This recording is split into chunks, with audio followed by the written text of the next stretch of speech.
This is another MX5 auto box I got a while back. It's the 4N71 used in 300ZXs, VL Commodores, etc, etc. Well, it's a non-turbo version, so it would never hold boost, which I found out when I spoke to a transmission company. So what I've done is I've bought from Australia a VL Commodore turbo rebuild kit. Super duper. And then also I've bought this, which is apparently the vital ingredient, which wouldn't allow me to hold any power. This is a VL Commodore turbo valve body and pistons modified to hold 400 horsepower. Got the box apart. Bell housing and torque converter, overdrive section, there's clutches in there, there's clutches in there, there's brake bands that ride on the outside of this, there's the old ones, brake bands that ride on the outside of that, and then there's clutches down in the bottom for the low and reverse gear. So I've got my new clutches, new brake bands. These are the pistons which apply pressure to the brake bands to clamp them on and give you second and fourth gear. So I'm going to ditch the old ones, fit new pistons which are in this kit here, which I think I've showed you already. Then bad boys, they do some magic, give you some more pressure. Then fit the modified valve body and it might just work. Who knows?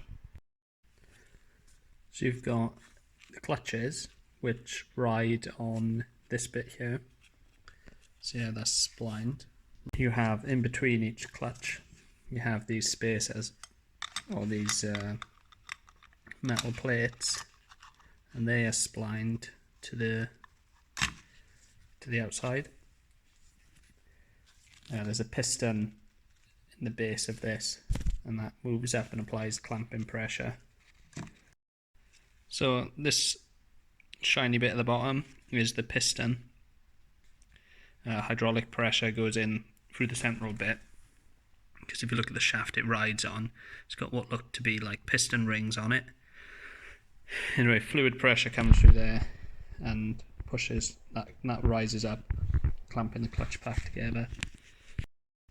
I'm not going to do much in the way of like tutorial stuff, right, because I don't know what I'm doing. The manual says use the special tool to compress the clutch springs to be able to pull the clip off. I think you'll find 2 sockets and a vise will do it. All these cocky videos will be released once I know it works. If it doesn't work, I'm not going to release them because I look like a tit. That's what YouTube's about. So I just push this down so I could pop this clip off.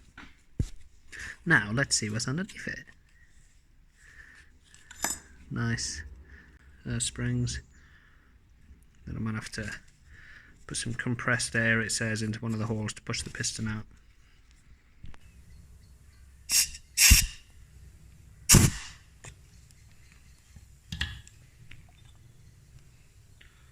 Alright, that's it.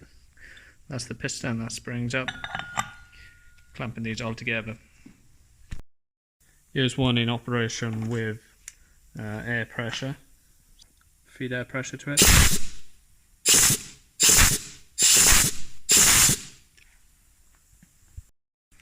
So there's a whole assembly, spring assembly that I've just removed there. So now this should come out. There we are, another piston. I've just pulled them all out together because basically my new kit of piston seals doesn't say which is which for 1, 2, 3 basically, and they're slightly different sizes, so I didn't want to stretch one on and then find out it was meant for another one. So I've got them all out together and I can size them all up that way, because like I say, totally winging it. These are the pistons in the back of the clutches.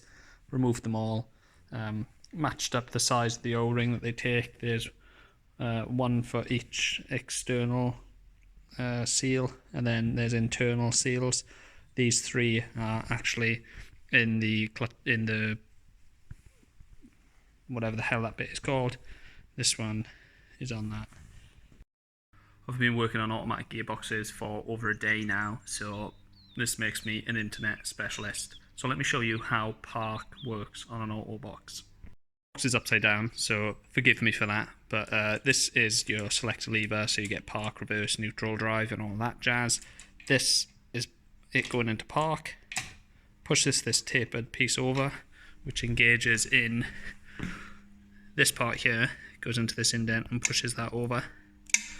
That then engages into this, so the parking pole goes into the teeth there, and that is attached to the output shaft, and that locks your car in park. Hope that helps. If you've got an auto box yourself which you need rebuilding and you're willing to pay top dollar for low quality service and for it to take several months with no guarantee, then ring 0800 Living My Boost Life. Just going to get it scrolling across the bottom there, I think, probably. New ceiling rings going on. You just want to apply a good amount of Loctite to everything.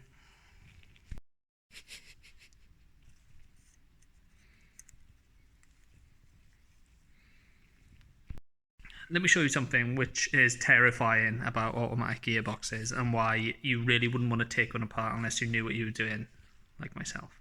The amount of check valves and one-way valves and small springs, and you don't know where they are and you don't know where they came from unless you got a manual. So look at this. Luckily I've got the manual, so that steel ball lives in there. How would you ever know that? And then this little check valve lives in there, and what's additionally, it tells you if it's got an overdrive, if it's got like a one-way clutch, a sprag in the overdrive, it goes one way, and if it hasn't, it goes the other way. Like, how? Why would you ever know that? How would you ever know that? What sort of difference would it make? Would you ever know it's not there? Would it just fail to function at all? Obvious, really, isn't it? So this is your second gear band. Just slotted that inside, going around the outside. You can see where it's mounted there, can't move. This bit here fits on the bottom of the piston. The piston applies pressure, it moves in, clamps on the outside of this, then this bit can't rotate. If you look at videos on YouTube, there's lots of descriptions on how an auto works, as in planetary gears, what happens if you lock the inside, the actual planetary or the outside of the gear, and the different ratios you get, but none of them really show how different sections are stopped rotating. And that's what I'm learning now, is from the multi-clutches with the pistons underneath. It's the pistons applying the brake bands and stopping the outside. And yeah, cool. Apologies for the slightly smeary lens, just because gearbox oil and a manual on the phone means I'm going to get oil all over the phone. That's the way it is. Right, bit of a disjointed video, but the box is now going back together. Just got the low and reverse governor and all that sort of gubbins back in there. All new friction materials here. All the pistons in the back of the clutches have had new seals. So yeah, just going to start building it up.